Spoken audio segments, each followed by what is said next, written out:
You're on final approach. The runway's just ahead, but something's wrong. Your altimeter reads 300 feet. Too high. Your airspeed is too fast. A roaring warning. Determined, you cut the power, tap the rudder and angle down. The plane shuddering in protest. The airframe trembles as the airspeed defies your efforts.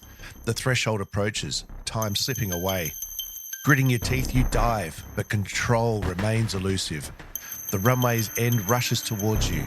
You flare, but it's futile. The plane won't obey. In a heart-stopping twist, you shove the stick, the ground collides, and you bounce back up. Another push, the nose wheel collapses, metal screams, and the world stops. Adrenaline fills your senses, the aftermath silent.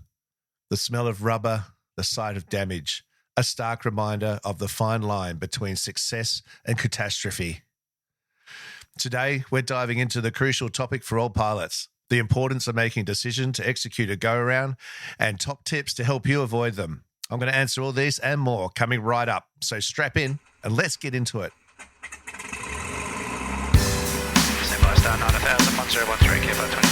Coordinating aileron and rudder, bank, balance, bank pressure, rolling to 30 degrees. That's 30 degrees there.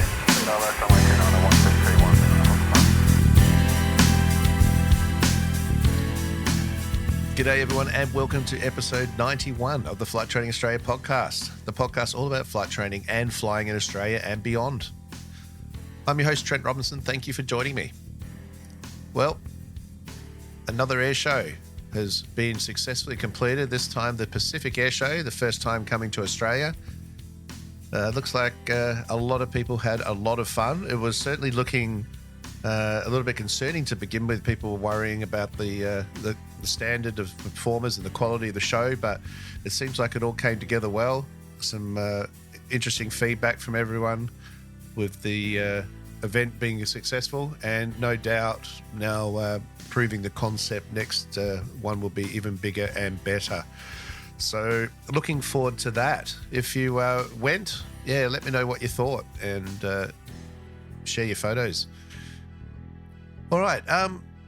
Before we get into today's episode on missed approaches and go-arounds, I just want to quickly touch on foreign license conversion.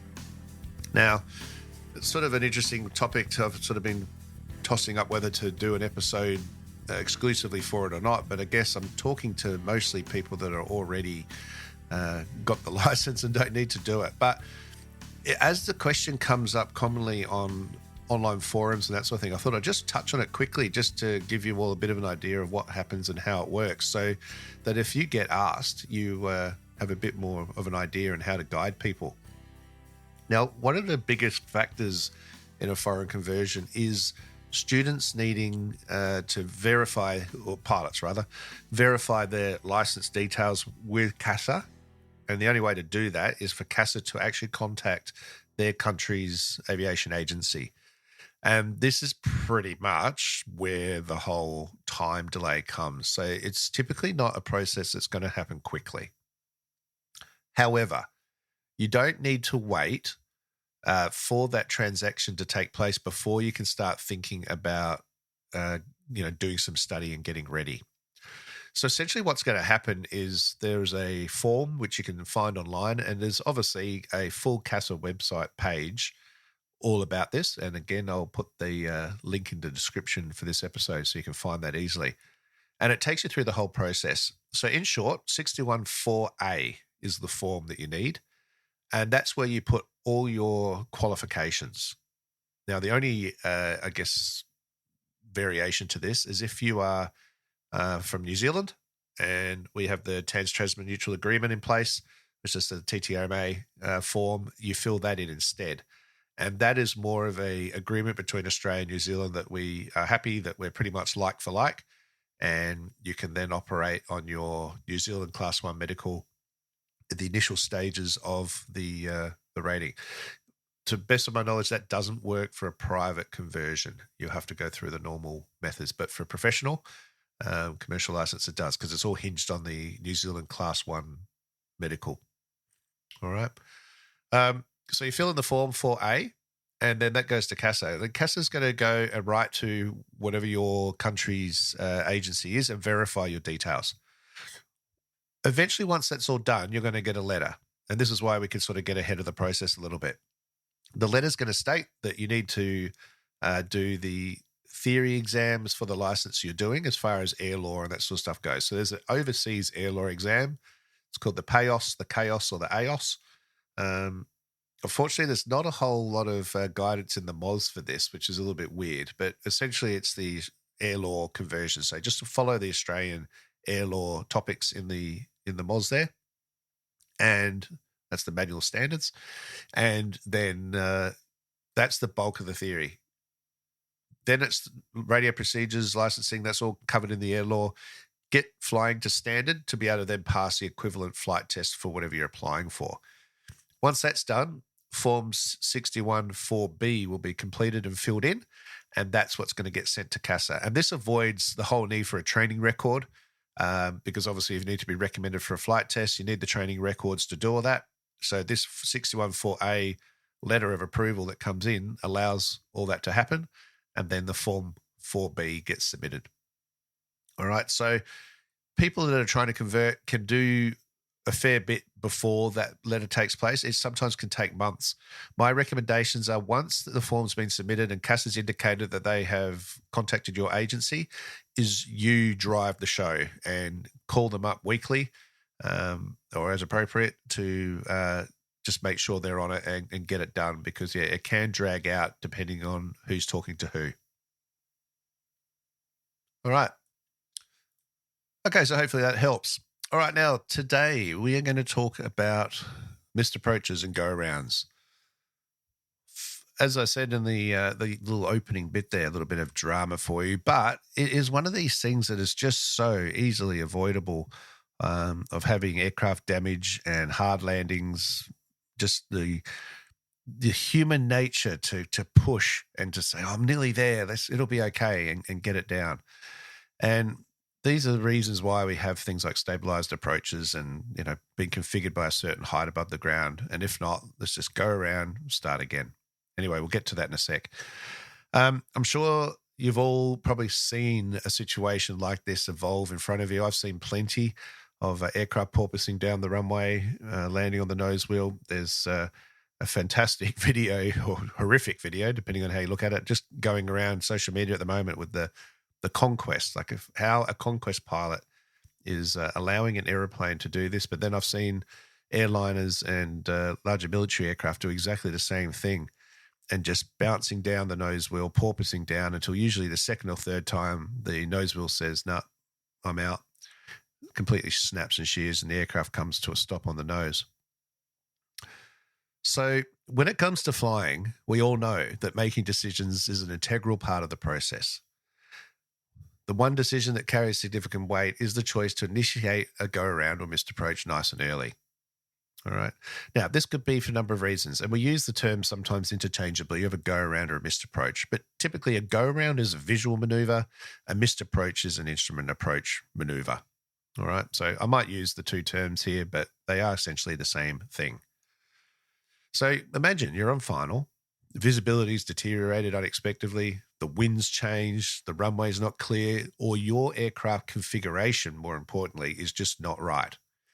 So it's moments like these when the ability to recognize and act on the need for a go-around can mean the difference between a safe landing and potential disaster, or at very least aircraft damage. So why is making the decision so crucial, and for some pilots so hard? Well, ultimately, as we know, it boils down to safety, but pride also plays a part in all this. So if the conditions or circumstances are unfavorable, you've got to have the confidence and the skill to commit to a missed approach.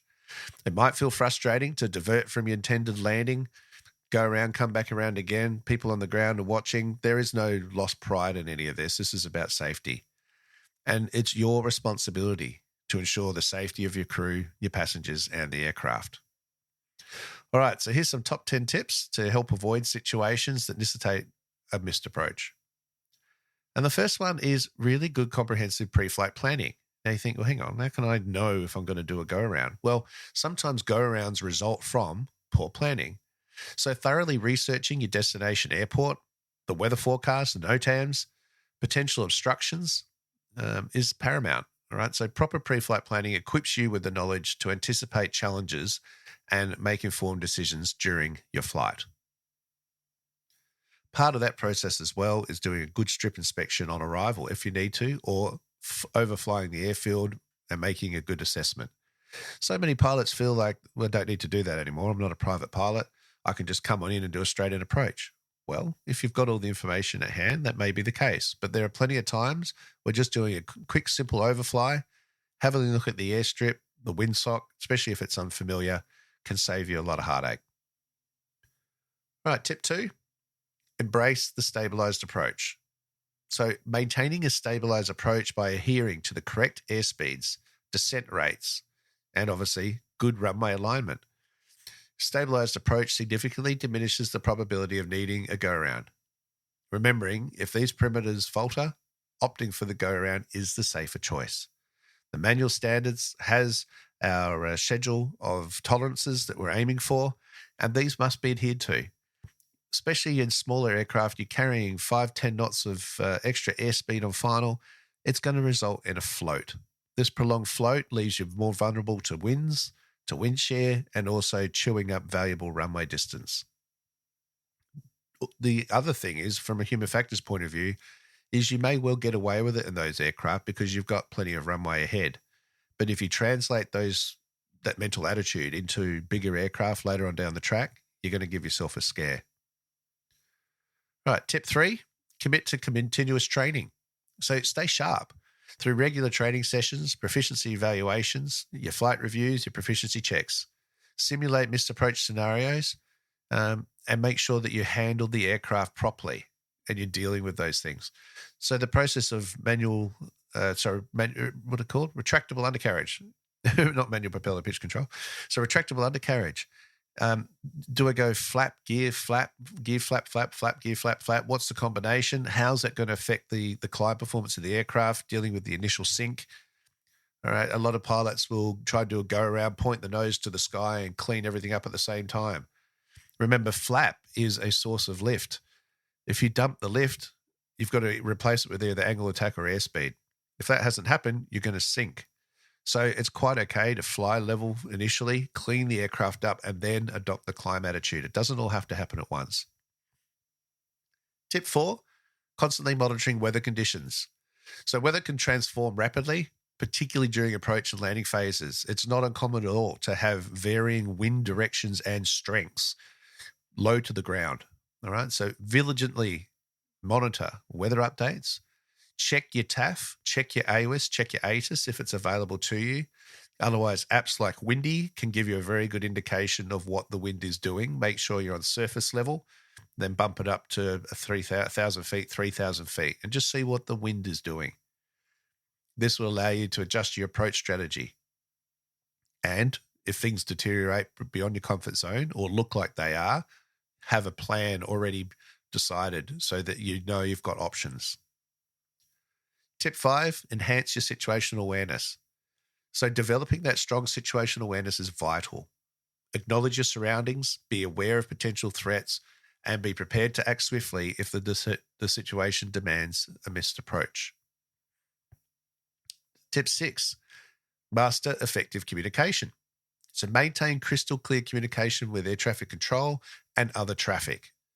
If you sense impeding safety concerns, don't hesitate to tell them and articulate your apprehensions and your intentions. If they give you a clearance that you're not able to comply with, tell them that you can't and then give them the solution that's going to work for you. Air traffic controllers are your allies and they're there to ensure safe operations. If you're dealing with other aircraft, then make sure you let them know what your plan is and be specific and be accurate. Don't leave it as a big mystery as to what you're actually going to do so they don't know how they're going to separate themselves from you. Tip 7, stay mindful of terrain and obstacles. So take note of the surrounding terrain and potential obstacles during an approach and landing. This can obviously be straight ahead in front of you, in the missed approach, and everything to the side. Remember, if the winds are crosswind and there's buildings, terrain, obstacles either side of the runway, this is going to churn up the airflow and potentially give you some control issues. So heightened awareness minimizes the chance of encountering last-minute surprises that could necessitate a missed approach. Tip 8, utilize your advanced navigation systems. So leverage advanced navigation systems to increase accuracy during the approach. So this is things like GPS. Have a look at your ground speed on base and compare it to your indicated airspeed. If it's lower, you're pushing into a headwind, which means once we turn final, it's going to be a crosswind. You might have tailwind on final. In this case, your ground speed is going to be higher than your indicated airspeed. This will all give you an indication that maybe we're pointing the wrong way, and that's going to result in a float and long landing. So all this information is there if you learn how to use it. If you're using other glass cockpit information, you're going to have wind vectors and headwind, crosswind components. You can set it up all different ways. Use that information. It'll give you an idea of what's going on. But ultimately, one of the best sources is the windsock. Usually there's one very near to the threshold of the approach end of the runway. Not always, but if it is, look at it. Pilots sometimes get so fixated on looking at the runway that they forget to actually just look at the windsock and see what it's doing. This will tell you a lot about the conditions on the land and what you're about to encounter from handling point of view. All right, tip 9, trust your instincts. Your intuition as a pilot is a powerful tool. If something doesn't feel right, whether it's the weather, the visibility, the aircraft configuration, your speed, your height, trust your instincts and go for a go-around early. It's so important. All right, and tip 10, foster a safety-first mindset. So just cultivate a safety-first mindset as a cornerstone of your aviation practices. This mentality ensures that the safety remains at the forefront of every decision you make, from flight planning, takeoff, landing, and packing up and driving home. All right, so as we wrap up, the biggest thing I want to emphasize is that the decision to execute a missed approach or go-around is not a sign of failure. It's a mark of your professionalism and airmanship and dedication to safety. I can tell you right now, I would much rather see someone do a missed approach, come around and do a good landing and recognize why it was wrong than trying to push a bad situation. Aviation industry is going to value pilots who prioritize safety above all else. Remember, a missed approach is a tool in your toolkit. Knowing when and how to use it is a skill that can save you from an embarrassing situation and even save lives. So by following the 10 tips that we've discussed, you could greatly enhance your ability to make informed decisions and reduce the likelihood of needing a go-around. All right, guys, thank you very much for tuning in and listening. That is it for today. Remember, if you've got any comments, questions, or feedback, you can get hold of me via email. You can message me, Instagram, Facebook. What else we've got there? Instagram, LinkedIn, they're all there. And if you love the show and you want to support me, you can help me out by becoming a Patreon member. Patrons, 3 tiers of membership. It's fully tax deductible, and all the money going there helps support me and the time I put into producing all of this and videos, of which I have got a couple coming. I keep telling you this, but there's 2 nearly ready. All right. If you want to know more about that, you can go to patreon.com/Flight Training Australia. All the links to everything are in the episode description that you are listening to now, wherever in Australia or the world that may be. All right, all going to plan. I've got a great interview for you next week, and look forward to bringing that to you. Until then, blue skies, and remember the golden rule: aviate, navigate, communicate, and go around. All right, cheers, everyone.